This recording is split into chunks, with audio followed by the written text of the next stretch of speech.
I just finished making this potato hash for lunch. I basically put all of my leftovers into a hash and some kind of random things like vegan mayonnaise, but it actually turned out really good. So hopefully I can get rid of all my leftovers before I go to this meditation retreat I'm volunteering at for the next week, because I won't have access to my van or the food in my van because they feed you there. But with the meditation retreat in mind, and also because I'm reading a book called Digital Minimalism, which kind of talks about, you know, our relationship with technology and kind of the addictive qualities it has, I thought a lot, and I have been thinking a lot about my relationship with technology and how fucking addicted I am. In the last year, I've made pretty strong efforts to curb my addiction to social media. I deleted Twitter, I deleted Snapchat, I deleted Facebook, but still, all of those addictive qualities that I had for those apps just all honed in on Facebook. And I spent, or not Facebook, Instagram. And I spent hours on Instagram, like so much fucking time on Instagram, and not useful time on Instagram. Like, the reason why I still have Instagram, and I've thought about deleting it so much, but the reason why I still have it is because simply it does add some value to my life. Our relationship with technology is certainly a really complex one. It's complex because our efforts to get away from it are so fucking useless. I don't know if useless is the word, but it just never works. Like, I've tried so many times and it never works, and that's because these apps are created in a way that feed off of our inherent like, I don't even know what the word is, our inherent drives, like Paleolithic drives to be wanted, to be liked. It's also just addictive. They create it that way because they want you to be on it as much as possible. Sorry if these trucks are loud. There's trucks driving by. I don't know if you can hear them, but they're created in a way that is addictive. So any effort to escape that addiction is really hard. It would be, especially if you keep it. So if I'm going to keep Instagram, but I'm trying to not use it as much, that's really fucking hard because it's an addiction, and we don't treat it seriously as an addiction now, but I truly believe in the future we will treat this as an addiction, because it is. It's a pretty fucking bad addiction, at least for me, and I think if I'm addicted, I think most of my peers in my generation and others as well are addicted. So to tell an addict to say, oh, just use what you're addicted to a little bit, never works. Like, if you tell an alcoholic, oh, just have one drink, or an Instagram addict, oh, just check it 10 minutes a day. Like, you're not gonna check it 10 minutes a day, and that never works, especially for me. So one thing that I found that I really, really love right now, at least, I mean, I don't know, I just started using it. It's this app called Flipped. I don't know, I just found it. F-L-I-P-D. So right now, I'm gonna, like, you can do full lock mode, so I'm gonna full lock mode it for, I do like 8 hours. I do what I need to do, and then I lock it. And so I'll lock it now. And then you begin the session, 8 hours, I lock it. And then, or you could put in your own time. It could be 30 minutes or it could be 10 hours. It deletes all of your third-party apps. So now I don't have anything. I have maps, I have messages, I have calls, but I don't even have the internet. So I've been loving it. I don't know, I've had other apps in the past, but I've always just put in the password and ended it. But since these completely delete the apps, it's like the temptation completely goes away. So I actually really like it. So with this being gone, with the app, like all my apps being gone, I'm going to finish eating this, and then I'm gonna go on a walk on the trail, and then I'm gonna start driving to my destination, which is Northern California, kind of to volunteer. So yeah, I'm gonna finish this right now.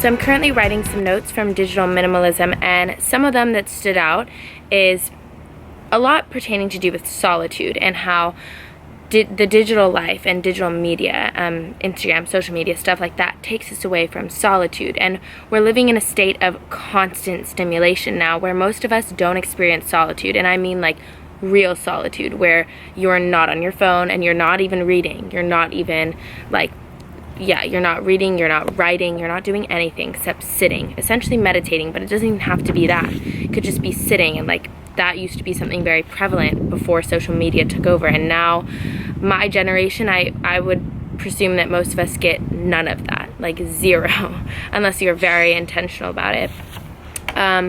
So some of the stuff that I've been writing down that is from the book is, Harris says, the ability to be alone is anything but a rejection of close bonds and can instead affirm them. Calmly experiencing separation, he argues, builds your appreciation for interpersonal connections when they do occur. Everyone benefits from regular doses of solitude, and equally important, anyone who avoids this state for an extended period of time will suffer.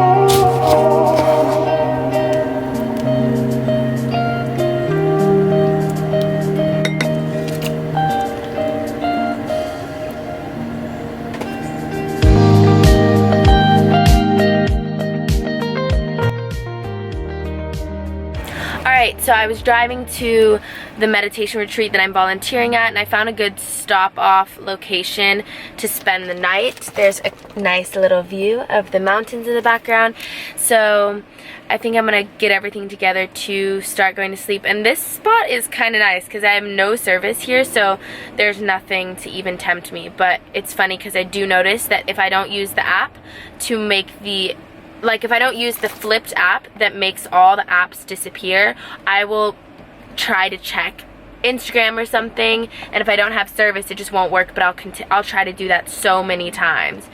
And it just goes to show how deeply rooted these addictions are in our life. And if you were to replace that behavior with anything else, it would be fucking insane. Like, if we were to replace the average human's behavior with their phone with alcohol or something. Like, imagine if we treated alcohol the way we did with our phone, to where the first thing we do when we wake up is take a swig. The last thing we do when we go to bed, take a swig.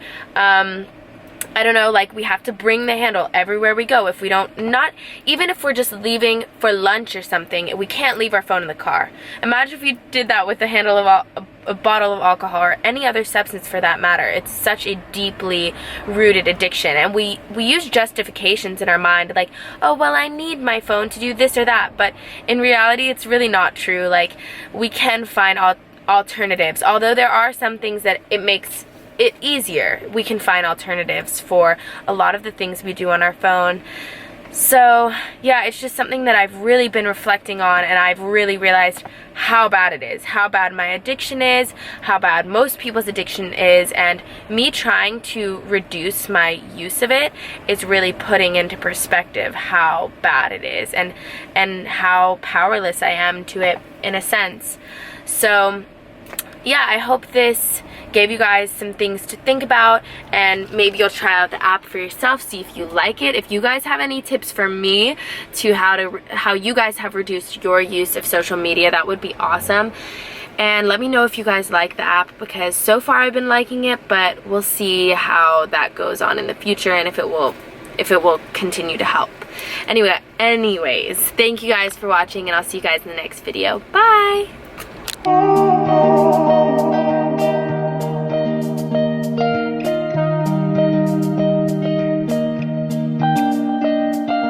Oh,